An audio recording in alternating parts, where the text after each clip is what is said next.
Good morning, everyone. Welcome back to Sunday School, week 6, and 3 super important stories today. 3 things that are really important. I mentioned this last week.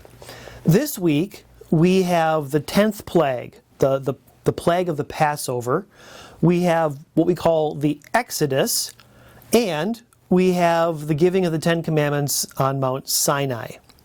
I mean, these are the kinds of stories that Israel comes back to time and time again. So first, the Passover, this 10th plague, this curse that all the firstborns of the Egyptian will die. And again, that seems very difficult for us that God would do this to people. So we have to again think of it in terms of God destroying his enemies. And we have to think of a certain divine, well, the technical word is retribution. You hate to call it payback because that makes God sound human, but retribution. See, Pharaoh had killed the sons of Israel. And now, in a way, God is saying, what you did to my people, I'm doing to your people. I am going to wipe out the firstborn. We think about this idea of losing firstborns, and that we have to think that Jesus is God's firstborn. Jesus is God's one and only Son.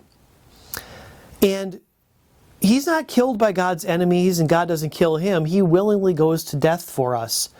So there's this idea in this death of the firstborn that ought to lead us to Jesus and say what a miraculous and marvelous thing he did. And as Israel is waiting for this night, they paint their doorposts with the blood of a sacrificed lamb, and the angel of death passes over them. And isn't that what Jesus does? He puts his blood on us, and death ultimately passes us by as well. There's a lot more you could say about this story, because the Passover plays into something that we do in church every week, namely the Lord's Supper. And there we have the body and blood of the slain lamb, and we have the bread and the wine as they would eat it. You'll have to wait more for that from confirmation, though. We'll go into that in greater depth, but it's certainly something to think about. The second story that is so important here is what we call the Exodus. Exodus is literally a word that means the road out, and it is the way that we describe Israel leaving Egypt. And again, we see God freeing his people and destroying his enemies, because Israel is trapped between the Red Sea and the armies of Pharaoh, and God opens a way for them, and as they're redeemed, as they're saved, his enemies are destroyed. That Exodus image of God taking them through the waters to safety is all over the place in the book of Psalms and throughout the prophets.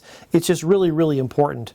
Jesus uses the same image, and he compares his suffering and death and his resurrection to the Exodus as well.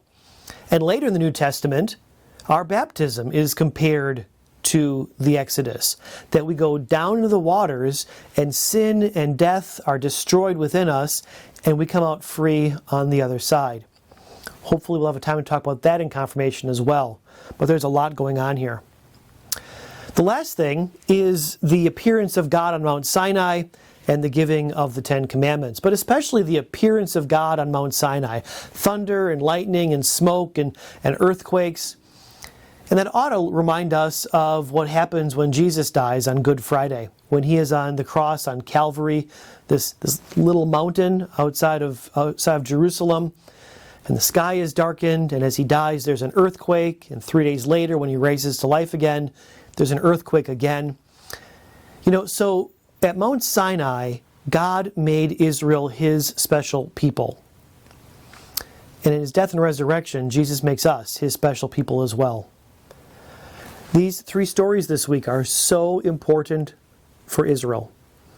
But even more, they're so important for us as we understand who Jesus is and how Jesus comes to us today. Enjoy the stories. God bless your week.